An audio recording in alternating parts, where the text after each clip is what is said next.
नमस्कार. दिवाळीच्या सर्वांना शुभेच्छा देतानाच तमाम बेळगावकरांना अभिमान वाटावी अशी एक आनंदाची बातमी आता मी तुम्हाला सांगणार आहे. संपूर्ण भारत देशात पहिल्या नंबरचे, पहिल्या क्रमांकाचे उत्कृष्ट फार्माकोलॉजी विभागातले संशोधक आणि संपूर्ण जगामध्ये 132व्या क्रमांकाचे संशोधक म्हणून ज्यांना नामांकन मिळालं आहे ते डॉक्टर एस के कुलकर्णी हे बेळगावला आहेत आणि आपण आज त्यांचा हा प्रवास जाणून घेणार आहोत. हा रँक मिळणं ही काही सोपी गोष्ट नाही. अनेक रिसर्च पेपर, पेटंट्स त्यांच्या नावावर आहेत. त्यांचा आपण प्रवास जाणून घेऊया. अर्थात आपण त्यांच्याशी हिंदीमध्ये संवाद साधणार आहोत. जी, आपका पहले बहुत बहुत अभिनंदन करते हैं हम तरुण भारत की वजह तरफ से. आपके बचपन से एजुकेशन की डिग्री के बारे में हमें बताइए. Thank you, madam. Diwali greetings to you also. My education, primary education was in Bijapur district, PDZ High School, Bijapur. And then I did my up to inter science हमने Karnataka college में पढ़े. उसके बाद में फार्मेसी एजुकेशन बेंगलोर यूनिवर्सिटी से किया 1968 में. Bangalore university को फर्स्ट आया था मैं. उसके बाद में I did my higher studies, research वगैरह मेडिकल कॉलेज जयपुर से, SMS मेडिकल कॉलेज से. उसके बाद में पोस्ट डॉक्टरल वर्क मैं फ्रांस और यूनाइटेड स्टेट्स में 5-6 साल तक करे. उसके बाद में हम आके पंजाब यूनिवर्सिटी चंडीगढ़ में I joined the faculty of pharmaceutical sciences as a professor there. And I served the university for almost 30 years. वहाँ पे प्रोफेसर एंड हेड थे. उसके बाद में डीन भी रहे. I retired as pro vice chancellor to the university. मेरा research area जो है ड्रग डिस्कवरी है. नहीं, वो तो सब ठीक है, लेकिन आप बीजापुर के एक रिमोट गाँव से है. हाँ. उस टाइम पे, उस काल में आपके घर में ऐसा माहौल था कि आप इतना एजुकेशन को इम्पोर्टेंस दे? मेरे फादर मेरे पिताजी डॉक्टर थे. क्योंकि वो हर 4 साल में 5 साल में ट्रांसफ़र होता था, तो हम ऐसे स्कूल में गए जहाँ पे टीचर भी नहीं होते थे. इसलिए बहुत बार हमारे फादर ही हमको टाइम निकाल के पढ़ाते थे. तो इसलिए घर में तो हमेशा एजुकेशन का इम्पोर्टेंस था. My father believed that education is the biggest asset for his children. So we are 7 brothers and sisters. All of us been highly educated. वो बहुत ही गर्व करने वाली बात है. Having come from a rural place. सच में. फिर बाद में आप पंजाब यूनिवर्सिटी में गए. हाँ. और रिसर्च के फील्ड में आप कैसे आए? मैं रिसर्च पे क्योंकि मैं PhD किया ना, इसलिए शुरू से ही मैं रिसर्च में था. और मैं पंजाब यूनिवर्सिटी ने मुझे बाहर से इसलिए हायर किया कि वहाँ पे रिसर्च स्टार्ट करना था. ड्रग डिस्कवरी का रिसर्च स्टार्ट करना था. इसलिए 1978 में उन्होंने मुझे हायर किया. 1979 जनवरी में हम आके वहाँ ज्वाइन किया. और वहाँ मैंने फार्माकोलॉजी, ड्रग डेवलपमेंट का रिसर्च विंग खोला. वहाँ पे काफ़ी लोग ऑल ओवर इंडिया से आते थे और रिसर्च किया. ऑलमोस्ट 30 स्टूडेंट्स PhD किया हमारे अंडर में गए. और बहुत सारे लोग मास्टर्स डिग्री भी किया. तो हमारे रिसर्च एरिया था developing psychiatric drugs, particularly drugs used in anxiety and mental depression. वही मैं पूछना चाहूँगी, आज इसकी बहुत ज़रूरत है. साइकियाट्री फील्ड में अभी घर घर में एक साइकियाट्री पेशेंट हमेशा रहता है. ऐसा अभी माहौल बन गया है ऐसा नहीं, लेकिन वैसा माहौल है. 30 ईयर्स से पहले आप कैसा माहौल था? क्योंकि आपको ये फील्ड चुनने की वजह क्या थी? उसमें ऐसा था कि मैं जिस प्रोफेसर के अंडर में काम किया है, वो जो है जो सेंट्रल नर्वस सिस्टम के ऊपर जो दवाई उस एरिया में उनकी फील्ड था. तो मैं वहाँ से काम करने शुरू किया. उसके बाद में फ्रांस और USA जाके उसमें ट्रेनिंग लिया. और इसलिए वो जो है मेरे रिसर्च एरिया बन गया.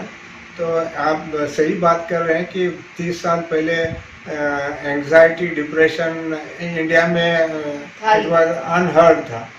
अब it has become a major problem. Society has changed. Therefore, all these changes what we are seeing in the society because of the changed circumstances. So, इतने stressful environment हो गया. It has added to anxiety, depression, psychiatric disorders. They have come. जिस दवाई के बारे में हमने कभी कल्पना भी नहीं की वो आज हमारी जरूरत हो गई है. जरूरत हो गई. ये बदलाव कैसे आया, आपको क्या लगता है? ये बदलाव ये society as I said societal change जो आया है उसके वजह से ये बदलाव आया है. From we used to have combined family, now families have become unitary families. So उससे जो है sharing of your feelings within the family has reduced. Therefore, individual tensions have added up और भागदौड़ ज़्यादा हो गया. उससे जो है ये सोसाइटी टेंशन और एंजाइटी वगैरह बढ़ गया है सोसाइटी में. लेकिन आजकल तो छोटे बच्चे भी कहने लगे कि मुझे टेंशन सही है. बात, ये सही सच में होता है. और ऐसा भी कहा जाता है कि साइकियाट्रिस्ट कहते हैं कि थोड़ा सा तो स्ट्रेस होना चाहिए कि कोई भी हो व्यक्ति अच्छा काम करने के लिए मजबूर हो जाता है जब उसके ऊपर थोड़ा सा स्ट्रेस हो. आपका क्या कहना है? आजकल ऐसा हो गया कि ये चिल्ड्रन जो है उनको बाहर आउटडोर खेलने का ऑलमोस्ट बंद ही हो गया है. They are into video games और दे आर इनटू टेलीफोन पे, मोबाइल में, सोशल मीडिया पे हैं. और television has taken entire timing of the children. और माँ बाप के पास में भी टाइम नहीं है. There is no patience to spend time with the children. So as a result वो जो पहले का ज़माने में जो आप अपने दादा दादियों के साथ में या मिलजुला था वो सारे जो है ऑलमोस्ट ख़त्म हो गया. कम से भी ख़त्म हो गए. इसलिए जो है ये children also are feeling they are isolated and they have no idea about family values. So those things have happened. आपका फार्मेसी का क्षेत्र है, आपने इतनी बरस उसमें काम किया है. कोई भी एक दवा या ड्रग्स आना चाहते हैं, जब भी आना है मार्केट में, तो उसकी प्रोसेस क्या होती है? नया ड्रग आने का प्रोसेस बहुत लंबा होता है. जनरली एज ए स्टैटिस्टिक्स बोलता है कम से कम 10 साल. तो अगर आज आप के मन में आइडिया आया है कि इस बीमारी के लिए डिसीज ड्रग ढूंढना है, उस आइडिया से लेके वो ड्रग मार्केट में आने में कम से कम 10 साल लग जाते हैं. और आज के एक्सपेंसेस के हिसाब से मोर देन $1 बिलियन लग जाता है एक दवाई को मार्केट में आने में. कई बार लोग पूछते हैं कि नया दवाई इतने महंगा क्यों है. उसके पीछे का कारण यह है कि दवाई डेवलप करने में कम से कम 10 साल लग जाता है और इंडस्ट्री को और $1 बिलियन उसके ऊपर इन्वेस्ट करना पड़ता है. देयरफॉर पहला जो है 7 साल तक उसका जब तक पेटेंट रहता है तब तक उसकी जो प्राइस जो है बहुत हाई होता है. Once the patent regime is over, control is over, then company क्या करती है उसको दूसरे कंपनी को बेच देती है. बहुत सारे लोग उसको मैन्युफैक्चर करने लगते हैं तो उसकी कॉस्ट कम हो जाता है. सो देयरफॉर अभी भी हम बात कर रहे थे कि वैक्सीन आने में कितने टाइम. वही मैं पूछना चाहती थी कि सभी बोल रहे हैं कि दिसंबर एंड तक वैक्सीन आ जाएगी. क्या इतना आसान है एक वैक्सीन मार्केट में? एक वैक्सीन आने में इतने जल्दी तो आएगा नहीं. बिकॉज अब प्रेजेंट सिचुएशन ये है कि we are into unknown disease. ये पेंडेमिक जो है, कोरोना जो है, it is devastated the entire world. It is not only एक ही कंट्री में है या एक ही दुनिया में लोगों में है, ऐसा तो है नहीं. सारे वर्ल्ड में आ गया. इसलिए सारे world is concentrating on developing a vaccine. दूसरा यह है कि हमारे पास में कोई दवाई है नहीं है जिसको ट्रीट करने के लिए. The only way, it is a virus है. वायरस के अगेंस्ट पे रेजिस्टेंस लाने के लिए the only way is vaccination है. तो इसलिए बहुत सारे कंपनियां इसके पीछे पड़े हैं. फिर भी इसको डेवलप करने में कम से कम 2-2.5 साल तो लग ही जाएगा। ऑलरेडी 8 महीने इसमें लग गया है। और आजकल हम पढ़ते हैं कि फाइजर का वैक्सीन जल्दी आने वाला है या ऑक्सफोर्ड का वैक्सीन जल्दी आने वाला है। जल्दी का मतलब जो है it will come in the middle और एंड ऑफ 2021। अभी फेज़ 1 का ट्रायल होना है, उसके बाद फेज़ 2, फेज़ 3 वो ट्रायल होने में उसमें कम से कम हर फेज़ में 6 महीने तो लग ही जाएगा। एंड वो सिर्फ एक ही कंट्री में नहीं होना है, सारे कंट्रीज़ में होना है, सारे पॉपुलेशन के ऊपर होना है। सो ये सारे टेस्ट होने में कम से कम 2 साल तो लग जाएगा। कोई भी दवा पर काम करने के लिए क्लिनिकल ट्रायल होना बहुत बहुत जरूरी जरूरी है। लेकिन अभी ड्रग इंडस्ट्री के सामने एनिमल बचाओ, प्राणी बचाओ संगठन, प्राणी दया संगठन का बहुत सामना, उनमें अभी बहुत ये हो रहा है। तो उन्होंने एक step in the backward direction है, क्योंकि ये एनिमल प्रोटेक्शन एजेंसी वाला हर जगह पे जाके एनिमल्स के ऊपर दवाई टेस्ट मत करो एनिमल मारने से। बट एनिमल के ऊपर बिना टेस्ट किए हुए ड्रग तो मार्केट में आ ही नहीं सकता, क्योंकि डायरेक्टली दवाई को आदमी के ऊपर तो टेस्ट कर ही नहीं सकते, क्योंकि उसका क्या रिएक्शन होगा, क्या एडवर्स इफेक्ट होगा, वो जांच करनी पड़ती। हाँ, वो इसलिए उसके लिए करने की जरूरत है। But what they have done is they have put some restriction. अगर instead of you are using 1000 mice or 1000 rats, white rats, you should use them reasonably। कितना मिनिमम चाहिए, there is a statistical design होता है, उस design के हिसाब से कितने मिनिमम एनिमल पे टेस्ट करने से आपका रिजल्ट बिलीवेबल रिजल्ट और ट्रस्टवर्दी रिजल्ट आ सकते हैं, उसके हिसाब से आप टेस्टिंग करने के लिए करो मत, ऐसा नहीं है, रीजनेबली करो। हाँ, लेकिन इसके बारे में लोगों में जानकारी नहीं है, कोई भी कुछ करने के लिए जाकर ये अपोज करने नहीं, लगे। इससे क्या हो गया, उसमें एक 2-3 सेटबैक भी हो गया। फॉर एग्जांपल अबाउट जब से ये एनिमल प्रोटेक्शन एजेंसी का जो रिस्ट्रिक्शन आ गया, particularly in our country, Maneka Gandhi ने उसको लीड किया है कि एनिमल्स को यूज करना नहीं, they call it humane use of animals। तो यू डोंट किल देम, और वो किल वर्ड यूज नहीं करते, सेक्रीफाइस। अब उन्होंने उससे क्या हो गया कि मेडिकल कॉलेजेस में एनिमल के ऊपर का रिसर्च बंद हो गया। अदरवाइज हिंदुस्तान में बहुत सारे फार्माकोलॉजी रिसर्च मेडिकल कॉलेज में होता था। फार्माकोलॉजी डिपार्टमेंट का मेडिकल कॉलेज में बहुत सारे दवाइयों के बारे में रिसर्च होता था। आजकल उन्होंने उस रिसर्च को बंद कर दिया, क्योंकि वो बोलते हैं कि एनिमल के ऊपर रिसर्च करना बैन हुआ है। So they have switched over to what is called clinical trial और क्लिनिकल रिसर्च करके।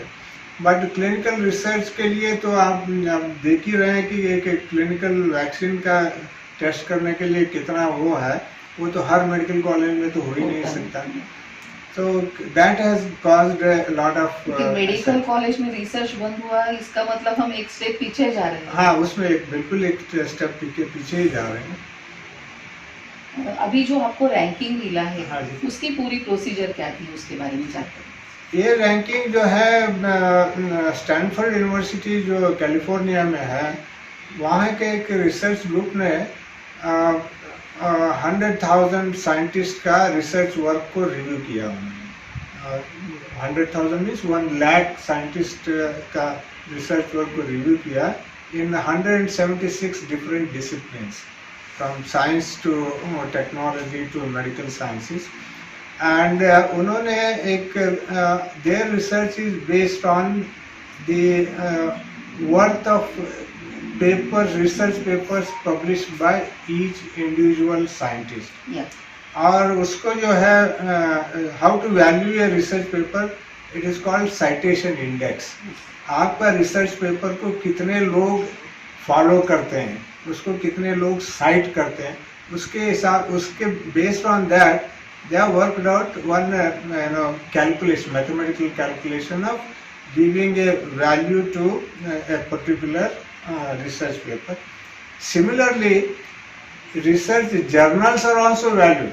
For example, top journal हम बोलते हैं साइंस है, नेचर है, और BMJ है, ब्रिटिश मेडिकल जर्नल है, और लैंसेट है. आजकल Lancet. पेपर में आप देखेंगे तो लैंसेट का ही आता है या न्यू इंग्लैंड मेडिकल जर्नल का ही आता है, because these are all top ranked journals, because most of the people read these journals, and whichever paper published in these journals, they are cited, so therefore they get a higher citation index.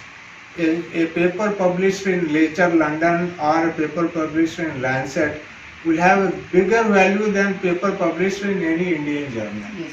Indian journal तो पढ़ने वाले सिर्फ हिंदुस्तान के ही होते हैं, but Lancet is read all over the All over the world, world. Nature London is read all over the world. So therefore उनका based on that citation index को कैलकुलेट करते हैं. What they did was they, I am a scientist, and my name is there on Google Scholar. Yeah. So Google Scholar, what it does is it periodically reviews my article. Even what was published about 3-4 months ago, and it reviews how many people have read this article, Yes. what is the importance of the work done in that. Google citation के हिसाब से मेरा citation index, I have published about 500 plus research papers. My citation index, they say that more than 13,000 to 14,000 people refer to my article, and based on that it is the highest read scientific work from India in pharmacology. Yeah. So therefore they have ranked me as the top Indian pharmacologist करके उन्होंने उसके दिया. जी, हमें बहुत नाज है आपकी इस अचीवमेंट के लिए. Thank you. आप एजुकेशन फील्ड में भी रह चुके हैं. पंजाब यूनिवर्सिटी में आप प्रो चांसलर थे, वाइस चांसलर थे. तो आज की एजुकेशन सिस्टम आपको कैसी लगती है जैसे आपके टाइम पे थी? एजुकेशन सिस्टम ऐसा है मैडम, अब तो when I was going to college there were not many colleges. As I said, I went from Karnataka all the way to Rajasthan to get higher education. Today, education has come to your doorstep. Yes. There are so many, there are about, I don't know how many thousands of engineering colleges are there. There are almost 1,000 medical colleges are there. They say there are about 3,000 plus pharmacy colleges are there. Therefore, education has spread length and breadth of our country. But the issue is quality of education. Whether all these institutions are imparting quality education or not. Are there good teachers in, what to talk about good teachers? Do they have enough teachers in each discipline, in each college? That is the major issue today. There are 2 medical colleges in Belagavi only, and in government colleges I don't know whether they have a full faculty or not. This is not the story of this college also. This is a story everywhere. I go to many universities for selection of teachers, and you find always quality of teachers has gone down. Yes. People just Teachers only advising go to Google, go to net, have the copy and study.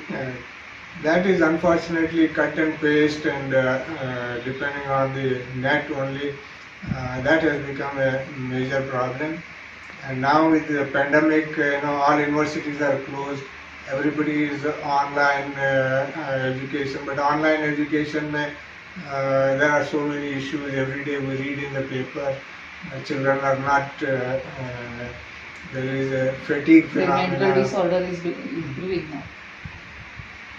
We'll come to know what will be the outcome of this 8 months impact on education, Education. from Hey. 2 years or 3 years from now. Yes. अभी एक आखिरी सवाल आपसे पूछती हूँ कि भारत की pharmacology industry पूरी तरह स्वायत्त यानी इंडिपेंडेंट हो रही है या फिर भी हम अभी तक independent? No, pharmaceutical industry has become fully grown now. When we became independent in 1947, everything we used to import. We didn't have many drugs. Tuberculosis के लिए दवाई नहीं था, even common diseases के लिए. Today we are the biggest manufacturers of the world. We Indian pharmaceutical industry को बोलते हैं pharmacy of the world. Means दवाई जो बाहर जो बिकती है, they are all manufactured in Bharat India. में तैयार होती They may not be discovered here. वो यहाँ संशोधन नहीं हुआ होगा, बट यहाँ से मैन्युफैक्चर होकर सारी दुनिया में जाती है. Therefore भारत के इंडस्ट्री को बोलते हैं फार्मेसी ऑफ द वर्ल्ड. अभी सभी कॉलेजेस वाले सभी यूनिवर्सिटी बोल रहे हैं कि डिग्री लेते हैं स्टूडेंट्स, लेकिन संशोधन में कम आते हैं. वो सही बात है. तो इसकी वजह से क्या ये इंटरेस्ट कम क्यों होता जा रहा है? इसमें there are several reason for that. एक तो इतने सारे कॉलेजेस हो गया, फैसिलिटीज सभी जगह क्रिएट नहीं हुआ है. गवर्नमेंट फंडिंग तो सभी को हो ही नहीं सकता, और प्राइवेट कॉलेजेस में they don't encourage research. They are just degree giving colleges बन गए वहाँ पे, क्योंकि research is not a fundamental require for them. So therefore सभी जगह रिसर्च तो हो ही नहीं सकता. हम आशा क्या करेंगे इसके बारे में? इसके बारे में ऐसा है कि we must hope for the good, we must hope for positive development, because ये टाइम आएगा. अभी जो ड्रग डिस्कवरी के मैं बात कर रहा था, एक $1 बिलियन लगेगा नया दवाई ढूंढने में. इससे क्या होता है कि जो नया new drug are only discovered इधर इन यूनाइटेड स्टेट्स और इन यूरोप. अब क्वेश्चन ये है कि हिंदुस्तान के डिसीजेस के लिए यूरोप वाले क्यों काम करें, और हिंदुस्तान के डिसीजेस के लिए अमेरिका वाले क्यों काम करें. तो they don't want to invest money on our problems. Therefore India has to develop its own strength, its own discovery process. वो होने के लिए इंडिया को बहुत इन्वेस्ट करना पड़ेगा साइंस एंड टेक्नोलॉजी में, and that is the future of the any country in the world. तो until unless we develop that one, the future is going to be very difficult, because we are waiting for the vaccine to come. Vaccine तो अब cost करेगा, और government trying to subsidize this. How much it can subsidize? अगर Pfizer company और Oxford company, if they have invested billions of dollars to develop a vaccine, so they will sell it at a cost. They will not be able to. They will sell at a cost. Government उसको खरीदेगा, उसके बाद में distribute करेगा. So still it will cost you 400-500 rupees per shot, which is not affordable by everybody. Thank you, sir. Thank you very much. आपके इस गौरव से पूरे बेलगाम वासियों को नहीं, हमारे पूरे भारत वासियों को भी बहुत नाज है. आपने इतना अच्छी मुलाकात हमें दी, इसलिए बहुत बहुत शुक्रिया, धन्यवाद. Thank you. विद्या विनयेन शोभते याचं मूर्तिमंत उदाहरण म्हणजे डॉक्टर एस के कुलकर्णी. इतका मोठा पुरस्कार, इतका मोठा गौरव, आणि इतकं पहिलं नामांकन, देशामधलं पहिले क्रमांकाचं नामांकन मिळून सुद्धा डॉक्टर कुलकर्णी यांची पावलं आजही जमिनीवर आहेत. आपण असं काही फार मोठं काम केलेलं आहे अशाही भ्रमात ते नाही आहेत. मुख्य म्हणजे स्वतःहून ते कधीच कुठल्याही माध्यमांकडे गेलेले नाही आहेत, पण त्यांचा परिचय आम्हाला करून दिला श्रीनिवास शिवणगी यांनी. त्यामुळे त्यांचे एस के कुलकर्णी यांच्या पत्नी मोहिनी यांचे मनापासून धन्यवाद. कॅमेरामन निखिलसह मी Manisha, Tarun Bharat social media team, Belgaum.